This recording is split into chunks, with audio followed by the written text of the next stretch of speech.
Halo semuanya, salam sejahtera bagi kita semua. Bertemu lagi dengan saya di video kali ini yang akan membahas tentang etika publik dan komitmen mutu dengan metode mind mapping. Perkenalkan, nama saya Damari Simbolon, SPD kelompok 4 angkatan 49, peserta Latsar CPNS Provinsi Sumatera Utara tahun 2021 dengan Widya Iswara Ibu Nurmayana Siregar, SE MSc.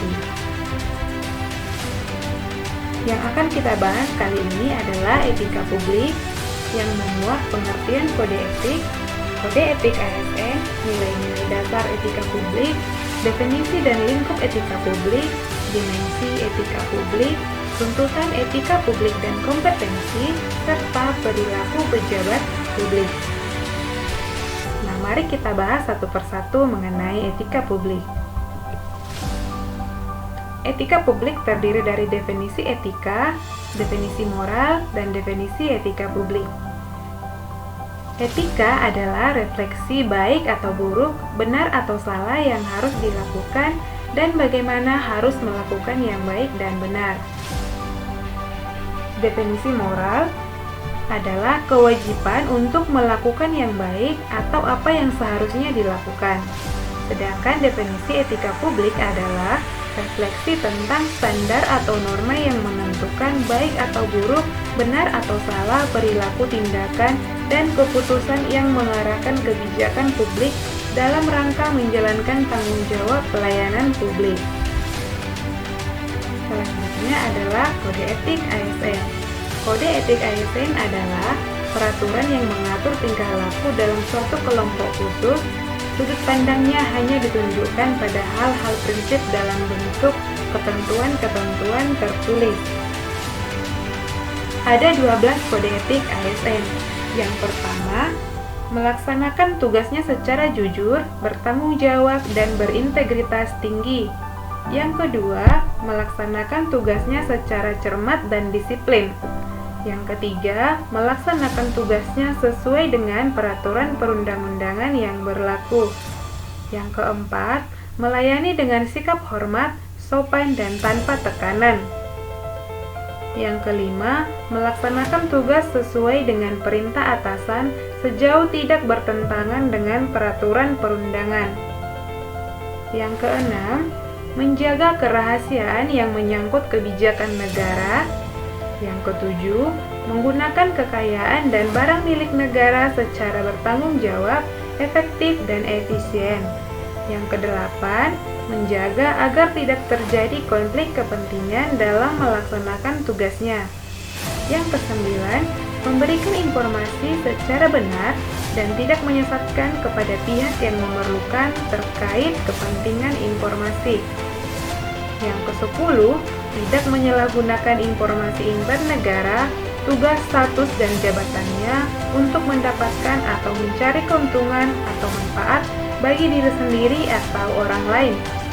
Dan yang ke-11, memegang teguh nilai dasar ASN dan menjaga reputasi dan integritas ASN.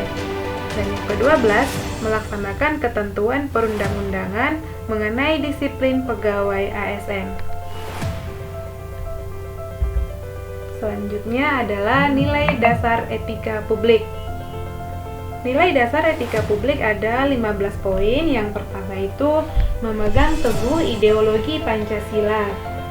Yang kedua, setia dan mempertahankan Undang-Undang Dasar 1945, Negara Kesatuan Republik Indonesia, serta pemerintahan yang sah. Yang ketiga, mengabdi kepada negara dan rakyat Indonesia. Yang keempat, menjalankan tugas secara profesional dan tidak berpihak. Yang kelima, membuat keputusan berdasarkan prinsip keahlian. Yang keenam, menciptakan lingkungan kerja yang non-diskriminatif. Yang ketujuh, memelihara dan menjunjung tinggi standar etika luhur. Yang kedelapan, mempertanggungjawabkan tindakan dan kinerja kepada publik. 9. Memiliki kemampuan dalam melaksanakan kebijakan dan program pemerintah. 10. Memberikan layanan kepada publik secara jujur, tanggap, cepat, tepat, akurat, berdaya guna, berhasil guna, dan santun. 11. mengutamakan kepemimpinan berkualitas tinggi. 12. Menghargai komunikasi, konsultasi, dan kerjasama. 13. Mengutamakan pencapaian hasil dan mendorong kinerja pegawai. 14. Mendorong kesetaraan dalam pekerjaan. Dan yang ke-15, meningkatkan efektivitas sistem pemerintahan yang demokratis sebagai perangkat sistem karir. Dimensi dan lingkup etika publik. Fokus utama pelayanan publik adalah yang pertama, pelayanan publik yang berkualitas dan relevan. Yang kedua, sisi dimensi reflektif sebagai penimbang dan alat evaluasi. Dan yang ketiga, modalitas etika sebagai jembatan antara norma, moral, dan tindakan faktual. Dimensi etika publik yang pertama, dimensi kualitas pelayanan publik. Yang kedua, dimensi tindakan integritas publik. Dan yang ketiga, dimensi modalitas yang memuat unsur-unsur akuntabilitas, transparansi, dan netralitas.